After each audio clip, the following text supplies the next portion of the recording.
we had a news conference, and they asked me the exact same question. I said, I disavow. Now, right after the program that we're talking about, and I thought it was clear, but, you know, we're talking about groups. I didn't have to know the name of the group because who knows? I mean, they have to give me the name. But right after, when I reviewed it, I put out a tweet and I put out on Facebook that I totally disavow. Now, everybody knew I did that, but the press refused to look at that. It was right after. And I disavowed then. I disavowed today on ABC with George Stephanopoulos. I disavowed again. I mean, how many times are you supposed to disavow? But I disavow, and hopefully it's the final time I have to do it. But if you look at Facebook and if you look at Twitter, right after the show, I put out a statement because I want everybody to be sure. Thank you, and welcome to Disavowed. I am your always gracious and honorable host, Bebo the Great. Tonight, I have with me Shane Trejo. He writes for Big League Politics. You got so many things going on. I don't even know how to really introduce you. You get what I'm saying? But you're basically the guy that does the stories no one else wants to do. And then also, you're the bad guy in a way, but everyone wants to be your friend. Not everyone. I mean, I do have certain enemies. I would say a lot of like the people in the GOP establishment hate me. The Koch brothers and people like that really loathe me because of the stuff I've written over the years, sort of exposing Conservative Incorporated. And in recent, I've been doing it for many years, and now you're kind of seeing with the America First people, they're really taking up that mantle, and there's a big youth movement behind a lot of the stuff that I'm doing now. So yeah, it does seem like I'm more popular these days, but a lot of enemies in high places in the conservative / Republican / libertarian movement. Right. And that's funny because this takes me back. I was thinking the other day, we've known each other now for a while.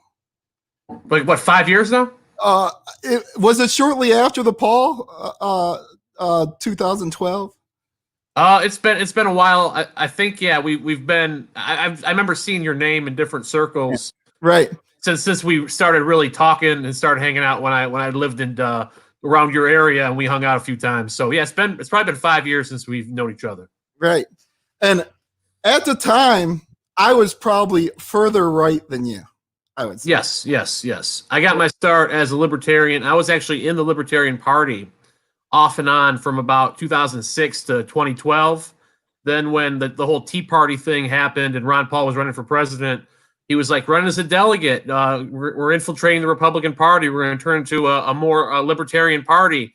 And the idea seemed ridiculous at the time, and it probably was ridiculous. But at the same time, it did get a lot of people into the fold who were outsiders, who were against the establishment. And now a lot of those people have risen to relative prominence, as politicians or as operatives or as activists or as journalists. It really has changed the DNA of the conservative movement. And you see that with Trump being elected and the rise of right-wing populism and nationalism. So it has really made a profound difference. And I would recommend anyone get involved with their local Republican Party, regardless of how you hate the people at the top, you hate the establishment, but you'll find a lot of people involved who have similar beliefs as you, and you can work with them and do things that are productive at a local level and stuff that will really defend freedom, like Second Amendment activism. Yeah, and you're that guy. You get involved. You're out there like as much as you possibly can be. You were at the Michigan the lockdown, right? The original protest, right? You went to a couple of them. Yes, I did. I went to the Gridlock Protest, where everyone was in the streets, everyone was honking their horns and making a big fuss about all the tyranny that was going on in the state. That went nationwide. It started happening all over. Then I was also at the one where the people with armed with guns, big scary assault rifles and all, actually went into the Capitol and made their stand there, and that really shook things up and made international news. And Hillary Clinton called us all a bunch of domestic terrorists. So yes, really rattled them, and they were scared. We see how the media is leaning on that. You guys were the bad guys, And now these guys in the street today are the good guys. Yeah, even though they're committing, acts of vandalism, killings, burning whole cities down, but they're the good guys. They actually call them in the press mostly peaceful protesters, whereas they called us terrorists and insurrectionists just for demonstrating our Second Amendment rights peacefully. So the double standard is unreal, but I do think that even if people are too scared to speak out about it, there's hope in people's eyes. People are waking up because the hypocrisy is just out of control.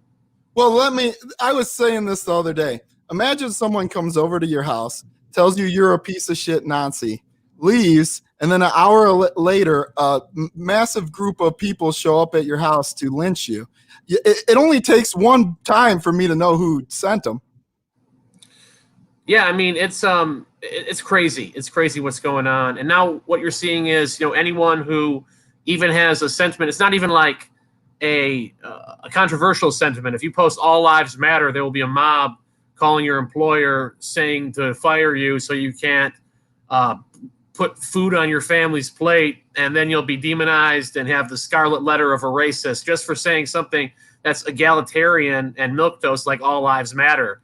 So you're seeing how the mob is taking control, how they're going to stomp out the First Amendment and then all the other amendments from there, and how they're, in my opinion, I've always been concerned with government tyranny, but this mob, whether they're connected to the government in different ways, but this mob is the number one threat to all of our liberties, to our Bill of Rights, and I'm about defeating them by whatever means.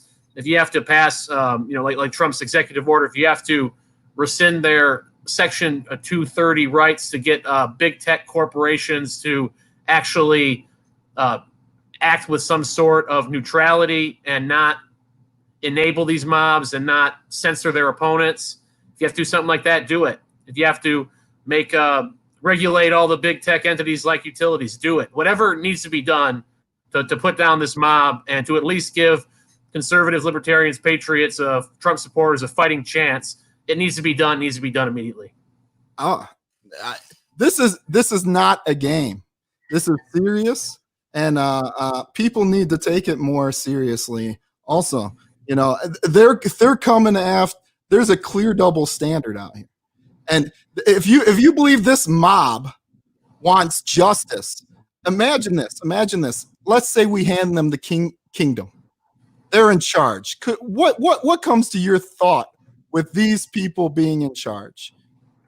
Well, I think that the Black Lives Matter movement, according to their own words, according to how they desecrate, they don't just desecrate the Confederate monuments, they desecrate anything that's uniquely American. The Founding Fathers, monuments that have nothing to do with racism. They took down the Texas Ranger monument in Texas the other day, maybe yesterday. So they're going after everything that's American, and it's like an ISIS-style cultural genocide. They want to destroy everything, and they'll replace the Washington Monument and replace it with a big monument for Oprah if they could get away with it. Her big fat ass will be the new George Washington if we stop this. And as comical as it is to look at how pathetic these people are, they would inflict a tyranny on us, South African style, Haitian style, Zimbabwe style tyranny. That's what's coming if they can get away with it. And all the people who are bending their knee to the mob, they're the enemy combatants. They're the cowards. They're the type of people who the Founding Fathers would have tarred and feathered, quite frankly. And I've got nothing but contempt for those people who are folding right now. And of course, it's terrible what happened to George Floyd. Sure, he was an armed robber. Sure, he was a drug addict. Sure, he was hopped up on every type of drug you could ever imagine during the police encounter.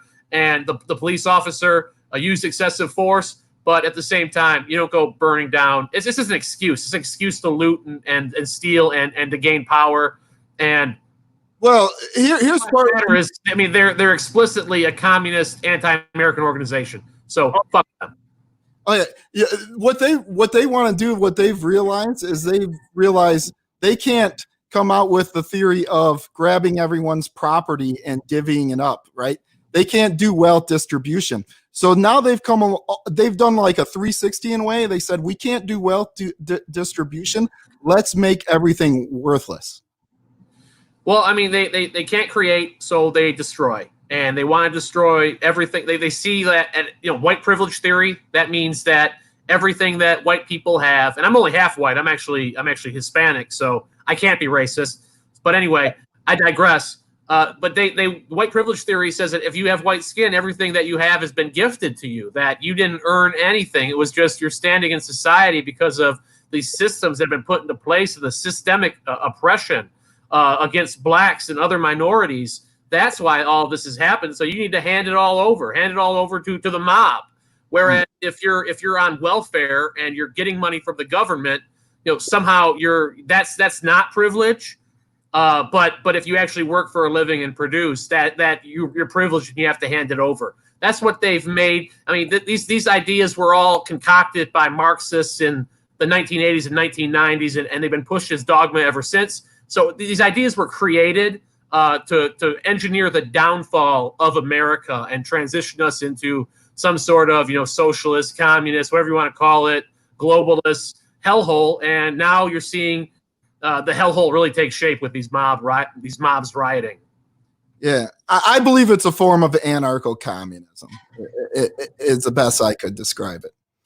Yeah. People call it anarcho-tyranny. I think that's a very good descriptor. Anarcho-tyranny.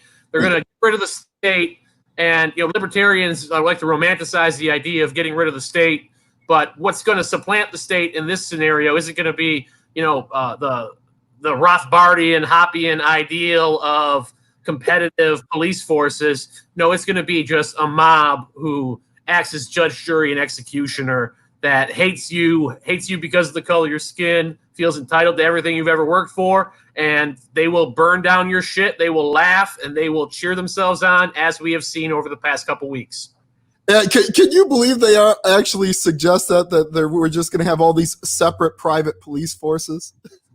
Yeah, I mean it's not tenable, and like the people in Minneapolis, they want to get rid of the police, and they want to replace it with like a bunch of glorified guidance counselors who will act as they'll provide therapy and healing services to the mob, to all those Somalians who they've imported. So talk about a total fucking disaster. See, I agree with the left on some issues. For example, if you didn't know, the percentage of blacks that are found to be innocent, right, is actually much higher. So there is reforms that need to be done. I agree with them on some issues. Pot, I agree with them on, except for with a regulation. They want to regulate it and control it, where I want to give it to the free, decriminalize, give it to the people. Yeah. I mean, there are criminal justice the average person commits 3 felonies a day just because there are so many different rules and regulations on the books. And, there's things like asset forfeiture where they can kick in your door, take your shit, sell it before you're even convicted of a crime. There are the drug laws. I believe in full decriminalization of all drugs. That, if there's a huge heroin pusher, he should be jailed. He should maybe even be executed. But if there's some poor sap who's a junkie, they shouldn't be thrown in prison. They should be given counseling, rehabilitation, something along those lines. So I definitely think there needs to be police reform. But now with the mobs burning and raping and pillaging, I think they've made the best case for militarized police that I've ever seen, that we need some jackboots to put these people down, because now now that everyone's kowtowing to what they're doing, everyone is bending over, everyone is taking it, begging for more. They're going to know, we just have to go out and riot and burn shit and fuck shit up, and we'll get everything that we want, because everyone in society are such pussies. And I'm going to touch on that point a little bit. I blame the president a little bit for that. He should have been remilitarizing the police force. Well, but the thing about Trump is he's in a rough spot. I think he's done. He hasn't handled the COVID crisis or the riots very, very particularly well. But if you look at what's going on now with the National Guard, just before this podcast, I saw in Atlanta the National Guard, before the fucking curfew was set to go in, they were dancing in the streets doing the Macarena with the rioters. They were doing the fucking Macarena, And then an hour later, they're fighting.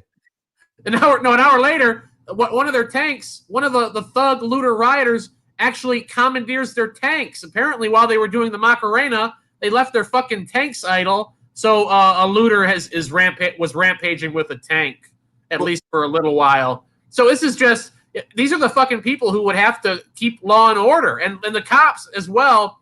I watched this one scene. It was somewhere in California, a very diverse area in California, of course, where there was looters and there were shopkeepers who had guns and were protecting their property. And the looters were there. The cops show up. The cops accost the people with guns who were defending their property. Let the looters go. I seen it. It's nuts. So these are the people who are going to be protecting law and order. These are the people who are the thin blue line that's going to protect society. So we're boned, man. We're screwed. Dude, they're going to bail on the cities, these cops. You watch. You mark my words. You see the 2 cops they tried to suspend for pushing over the old man? Did you see that video? Oh yeah, I saw that video, and that old man is like a far left activist who he reached in at him. Yeah, and he like goes up to him and tries to, and then they nudge him, and then he fucking does a pratfall. I mean, that could have been staged for the cameras. I mean, these cops. I mean, I don't want to let them off the hook because of the shit that they do, the incompetent shit, the thuggish shit.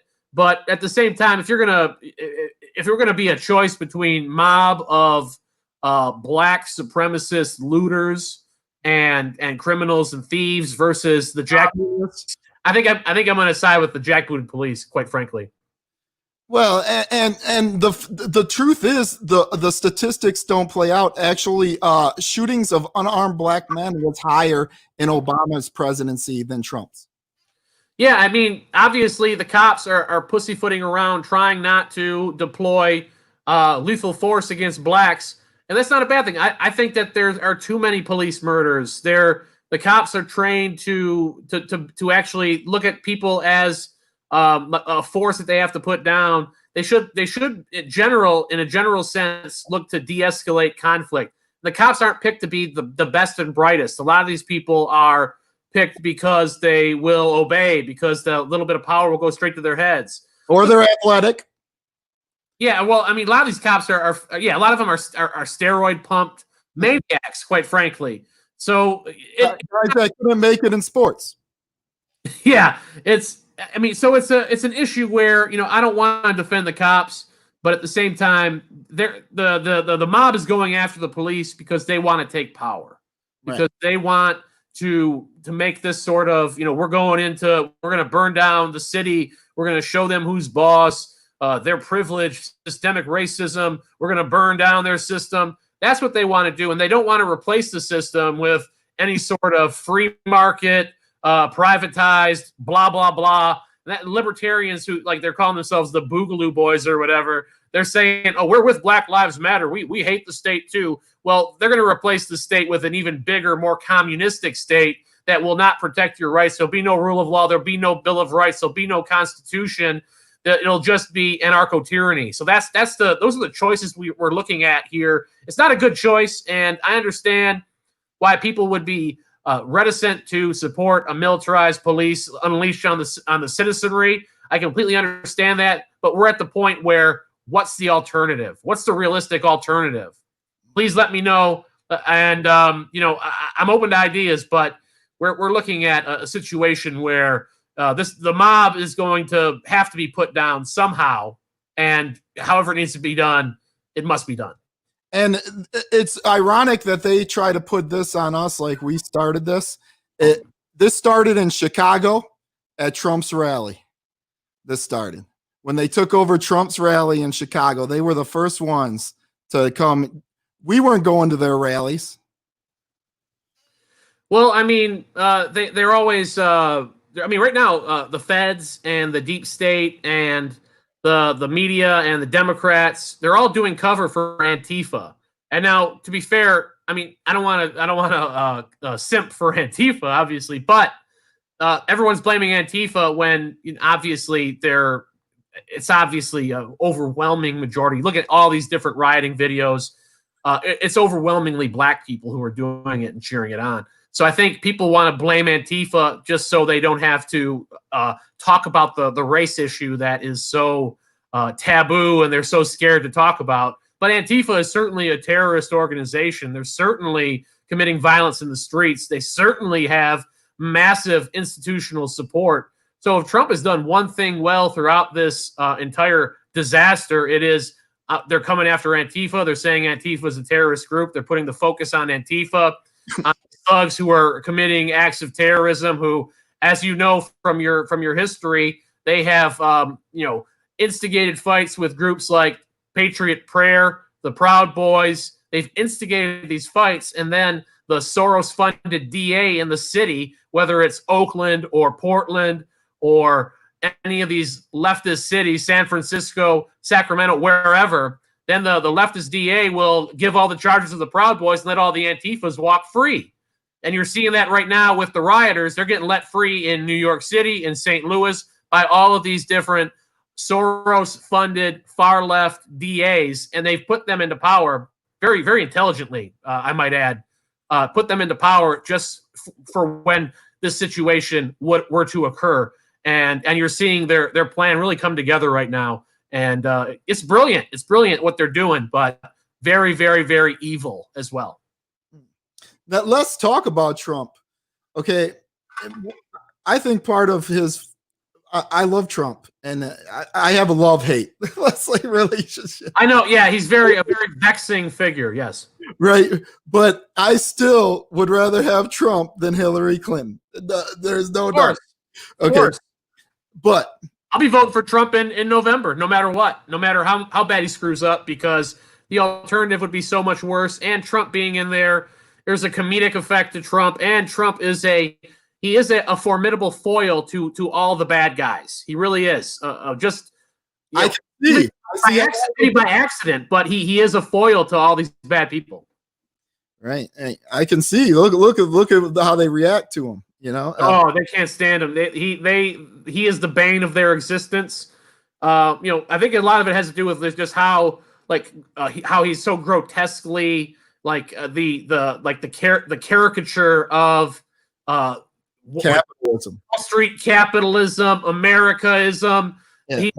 He's just the most grotesque caricature of all that, and now he's the president. Yeah. So it just drives him insane. His success, it drives him nuts, and then they fuck up and make stupid mistakes, and I think that helps us immensely. So I'll be voting for Trump no matter what, but he certainly has, particularly in the last it's been a rough few months for him with all these different crises. It's been a rough 2020 for Trump. It's easily been his worst year as president, and they're going to pull out all the stops against him, and he'll be lucky to survive and make it another term.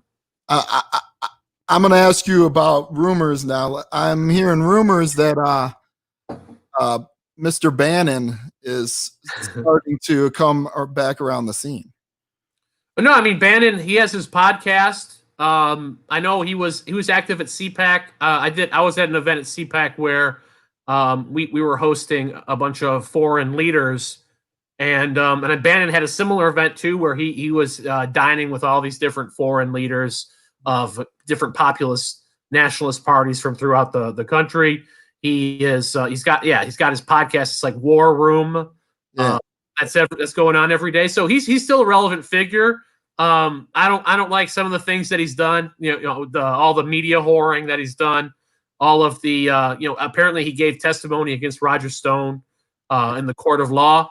So there's things he's done there that seem to be a little shady, but I do think having his voice out there in the discourse is a good thing, because he's one of the smartest guys out there who can articulate coherent America First nationalist populist politics, whereas most people, it's just they're trying to rehash the same neoconservative garbage or some watered down libertarian trash and then say it's America First. But Bannon seems to have a really good grasp on what those ideals should be. And he's always constantly trying to take it to China, like all the time. That's good. Yeah, I mean, obviously, that's the best thing that's come out of the coronavirus pandemic, is that China is being demonized, and the people hate China. And really, all the Russia bullshit, that should be directed at China, because they're the threat.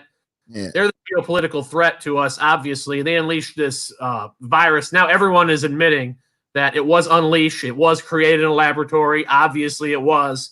Whether it was done so wittingly or unwittingly, who cares? China did it. Now they have to pay. And that's really what the politics should revolve around now, is making China pay and decoupling our economic status from China so that we don't rely on them for anything, and that we, if we don't build everything here, if we don't make everything here, we make everything in maybe in another country that is closer than China or less hostile than China, but cutting them off and making them pay, make them pay reparations for what they've done. They have to suffer for the plague that they've unleashed throughout the world. And personally, I do think it was deliberate. But you really can't prove that, but they should be punished regardless, and they should have to pay. And I use this as an argument when I go to liberals, and I was like, this would benefit minority communities more than anything, is us bringing back the jobs from China. And I literally get chastised for that. Isn't that unbelievable? Well, I mean, liberals, a lot of them have sort of lost, any sort of, their ideological underpinnings have, become unglued, because you're seeing them now. I've seen liberals kissing the ass of General Mattis, military-industrial complex guy, Right. stay in all the different wars across the world. If you become anti-Trump, they love you. Yeah, George W. Bush. Oh, he's such a voice of reason. Oh yeah. About the minorities. Sure, he dropped the depleted uranium on all the brown people in Iraq, but no, he loves minorities. It's so ridiculous. They love these wartime guys. You believe this nonsense? Yeah, they're in the tank for the military-industrial complex now. Bill Kristol, the neocon who helped plot the Iraq war, was one of the worst guys in the Republican Party. Now liberals love him and see him as an ally. So that's another great thing that Trump has done. He's like created a coalition against him of all the most evil, fucked up people imaginable. And Trump is just naturally the good guy. I don't know if that's what his plan was or if it's just happenstance, but he's created a coalition against him of all the shittiest, worst people who have to be crushed. So if Trump can be that steamroller, then, go Trump. Let's give him another term, maybe another term after that. Let's keep him, maybe Trump for king. Why the fuck not? Fuck it. Constitution's toilet paper anyway. Let's make Trump king. Fuck it. Hey, I'm going to say this. I knew there was trouble when Rance Priebus and Romney McDaniel took went up in the power rankings. I knew we were in trouble back then. I never liked either one of them too. They're both establishment. Okay. Yeah. Romney McDaniel was the party chair in Michigan who just bumbled everything and screwed up. And then when Trump, in despite of her, my opinion, she took all the credit when Trump won Michigan, right, smallest of margins in like the most improbable upset imaginable. So it's sickening how it all turned out. But nevertheless, Trump's still the best choice we got. And if we get term 2 out of him, that's sort of going to cement his legacy so that activists can always point back to Trump. Just like all the neocons point back to Reagan, we can point back to Trump and be like, yeah, that's the guy who stood for America first, who stood for populism, who stood against the grain, who stood against political correctness, and et cetera, et cetera. And that will always be the guy who we can use to advance our agenda and continue the fight many years from now, because this fight is not going away anytime soon. But you don't see how it hurts us in a way too. Also, yeah, we need to rethink everything. In my opinion, when Bannon and Stone, when that what you said happened, the Bannon Stone rift, that was caused because of his lack of loyalty, because he should have stood by Flynn. Okay, he I'm just being honest, he's got a loyalty problem. And he fires the good guys and keeps the bums around. Yeah, I mean, he has a tendency to throw people by the wayside.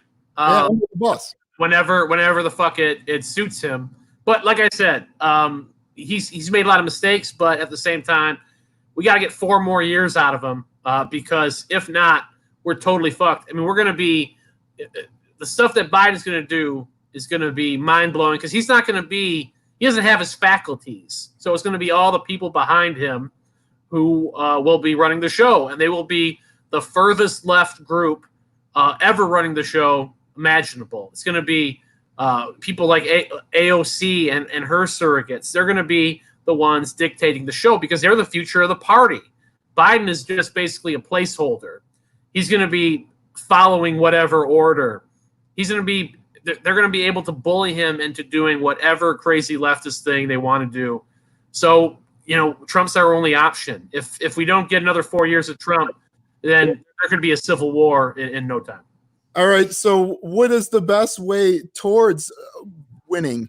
Now we got to start talking about how we're going to do this. And he just hired, what's his face? I forget his name, to run things. Karl Rove. Yeah. So, why am I supposed to have faith? Tell me. I mean, I don't know if you should have faith. I'm getting another drink, by the way. So. Yeah, no problem. Yeah, I mean, I don't know why you should have faith. Other than just Biden is so terrible. He's so awful. He sucks so hard. Trump could probably beat him. So that's really the biggest faith that I got is that his opponent sucks so bad, really cannot string a sentence together. So maybe Trump can beat him. And maybe Trump could come out and say, if you don't vote for me, you're not white. Yeah, man. I mean, it's mind blowing. I mean, Biden, like right in the middle of all this riot shit, he comes out and says, "Well, maybe cops should just shoot blacks in the leg." I know. Come on. like, holy fuck, and it's ridiculous. So he sucks. I mean, Biden is the worst. Did you see the Buffalo cops? What they did after them 2 got suspended? There was like 57 who left that whatever riot division. They said, "Fuck this, we're quitting."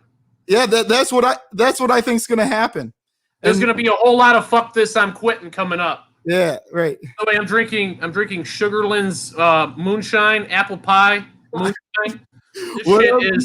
This shit is delicious. Looks homemade. Out of that? Yeah, this is I got it in Tennessee. This shit is the bomb. It's so delicious. I'd highly recommend. I'm not even getting paid just to hawk it right now. It's some good stuff. All right. So how do we win from here with Karl Rove? That's it. We gotta listen to Karl Rove, and we have to support Jared Kushner.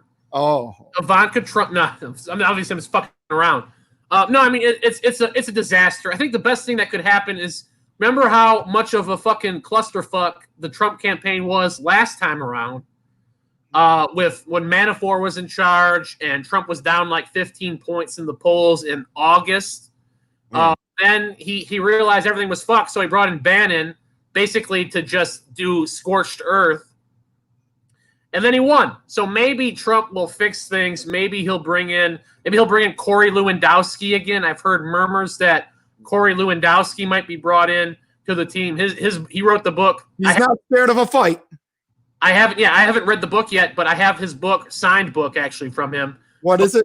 Let Trump be Trump. And that's his whole thing, is just let this dude loose and, let him go and let him go unhinged on people and shit.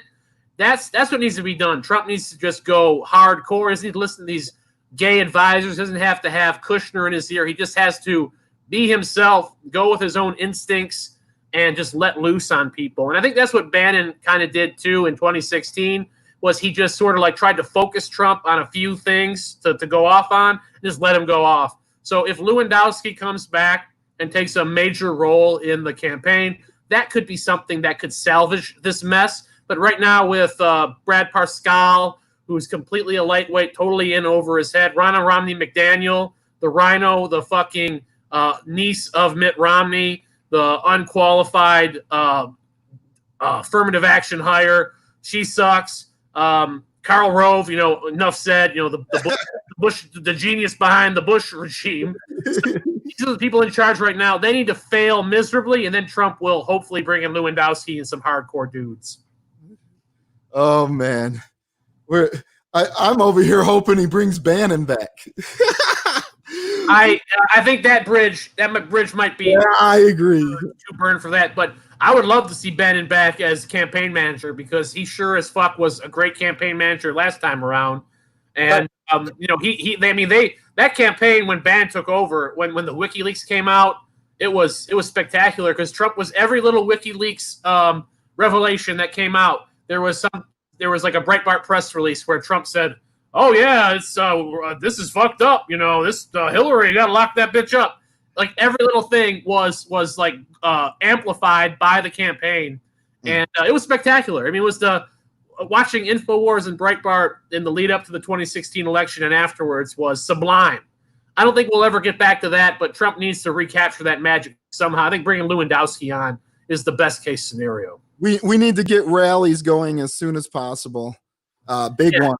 Yeah, I know they're doing the Trump Republicans in the state are doing little rallies here and there. They did the haircut rally, which was actually a success. They're doing some boating rally, but they just need to say fuck it. We're going to just bring out 20,000 people for Trump, do it outdoors or whatever. Ooh, fuck it. If they want to, this is all strategic to stop us from raising money. The Democrats, people don't realize they got the big money. We don't have the big money. They have more big money than us. Oh yeah, absolutely. The Democrats, ever since Trump took on NAFTA and took on the trade status quo, they've become the party of big corporate money. So that's where the big corporate money is going to be at for the most part. I mean, Trump does have a few paymasters, Sheldon Adelson and a few other GOP paymasters who he's greased over. But mostly that big cash will be going to the Democrats. And they don't want Trump they don't want his big rallies. And I went to a rally last year in Battle Creek it was literally happened while Trump was being impeached.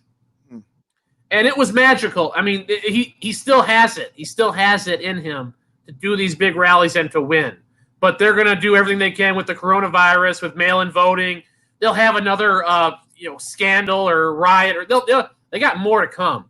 I think September, October, we're going to really. I mean, as crazy as it is now, it has not begun yet. In September and October, we're going to see some shit that's just going to be going to blow our minds to the point of proving that this is about Trump. It's all about, yeah. They were trying to sell the narrative like this ain't politics. This is about justice. Yeah, it's nonsense. Well, Gretchen Whitmer, I mean, she said if you can't go in you cannot go into a room with 4 other people, but then when thousands of people are on the streets burning shit down, she supports it. And she was actually out there with a bunch of people, with and without masks, just yesterday, kneeling for, the Black Lives Matter supremacist regime. Yeah. It's the hypocrisy. I mean, it's got to be registering in the mind of normies. It's got to be registering. I know a lot of them are silent. I don't really blame them for being silent because they will be crucified by a mob if they do speak out. But hopefully at the polls, they fucking do what's right and reject Democrat anarcho-tyranny and reelect Trump. If they don't, it's going to go from kneeling. Literally, they have them out here kneeling, and you're going to see them doing what the black Jews are doing out there, having them kiss your boots and stuff. Well, we have seen, there has been a few different videos of like some black guy goes up to like some random white woman who's like, "You get down on your knees for me." And they do it. They're like, "Oh, yes, I'll get down on my knees." The empowered woman gets down on her knees and submits. Don't try that with me, man. Broad. Don't try that with me, man. Don't try that shit with me. Get on your knees for your black supremacists. And they'll do it. They'll do it. It's ridiculous because they've been told that they have white privilege and that's their original sin and they must atone for that original sin. It's their new religion.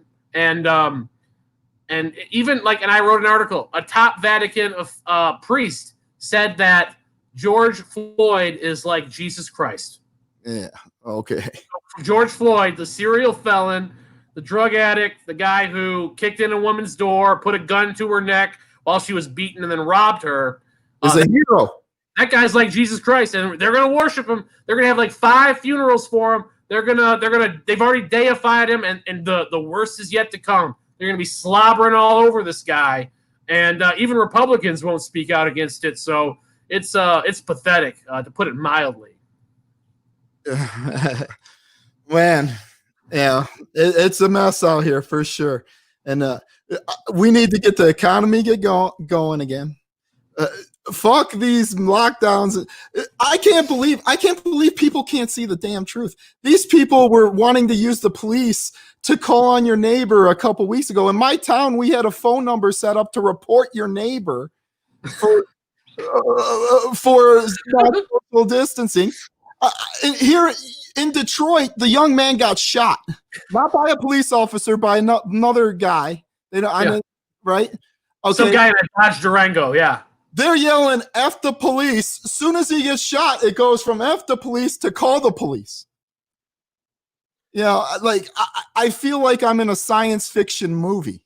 Yeah, we're in the Twilight Zone. I like to say that we're in the outer limits of the Twilight Zone, reflected in the Black Mirror. We are so many layers deep into this Big Brother hell that. Clown world, man. That's the meme, and like you see things that are like just so clownish that are your brain can't even process them, and it's bizarre. It's bizarre. Have you seen the tracers at like Home Depot and the big stores? I haven't gone to those. I've just gone to like Kroger. What's going on in Home Depot? Well, they got tracers. They're standing out there with this, tracking how many people's in the store. Right? Oh yeah. The tracers, yeah. Okay, I know what you mean. Yeah. The contact tracing. So now every move you make will be traced by a corporation, and that information will be shared with the government. Yeah. And if you if you talk to the wrong person, if you get too close to someone, you might get sanctioned. You might get fired from your job. Yeah, they want to put. What was that?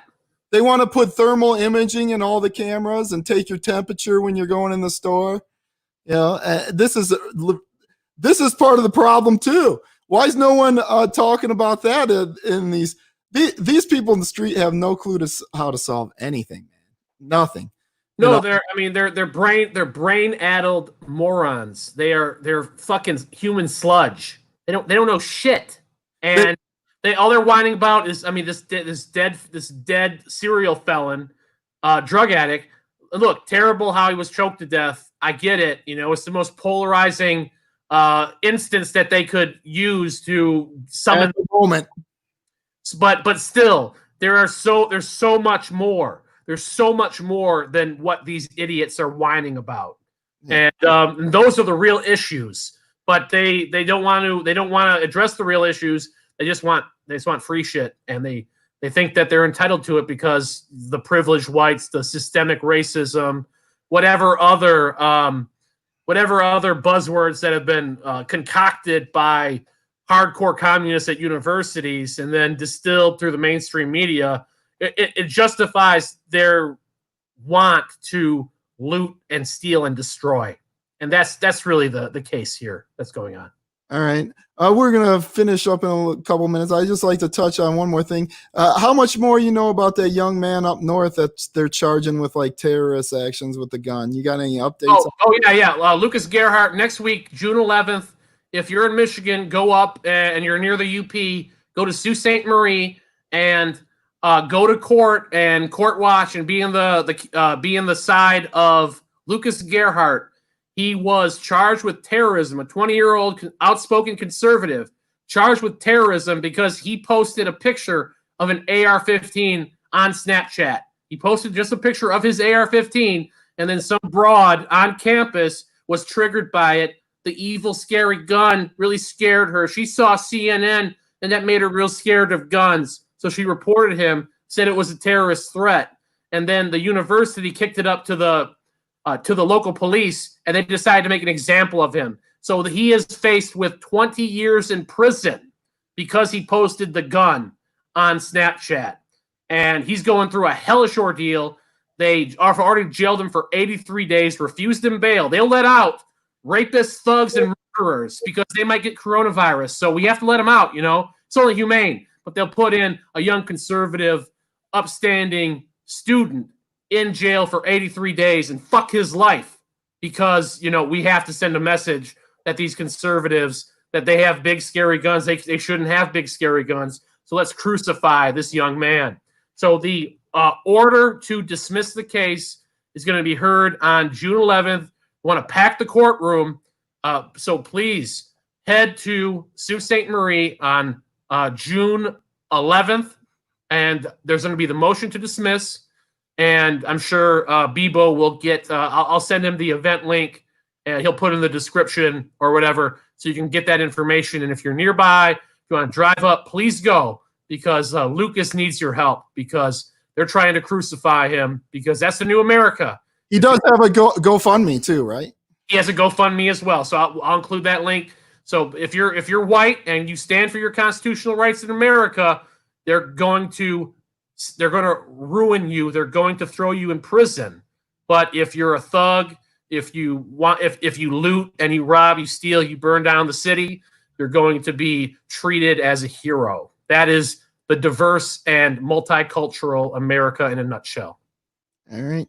That is Shane Trejo, everybody. Tell everyone where they can get a hold of you. And Okay, if you're in Michigan, go to mishsentry.com. That is MICHSENTRY.com.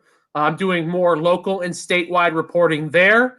Also, you can go to bigleaguepolitics.com and check out my work there. It's basically like Breitbart before Breitbart sold out. So it's really good stuff, really hardcore stuff. Check that out and share my links there. And also, I'm on a more libertarian-oriented news outlet as well. So go to libertyconservativenews.com. You will get the best information there about illegal wars, illegal spying, Federal Reserve, all that good Ron Paul type stuff. We're still on that. We're still pushing that out at libertyconservativenews.com. Also, check out the Liberty Conservative Podcast. We're on Facebook, iTunes, Spreaker, Stitcher, and other outlets. So I do a podcast bi-weekly there, the Liberty Conservative Podcast. Check that out. I'm doing a lot of stuff. Help me out. Share all those links, and I'll be happy to have Bebo on my podcast in the very near future. All right. Thank you. Shane Trejo, everyone. All right. Have a good one.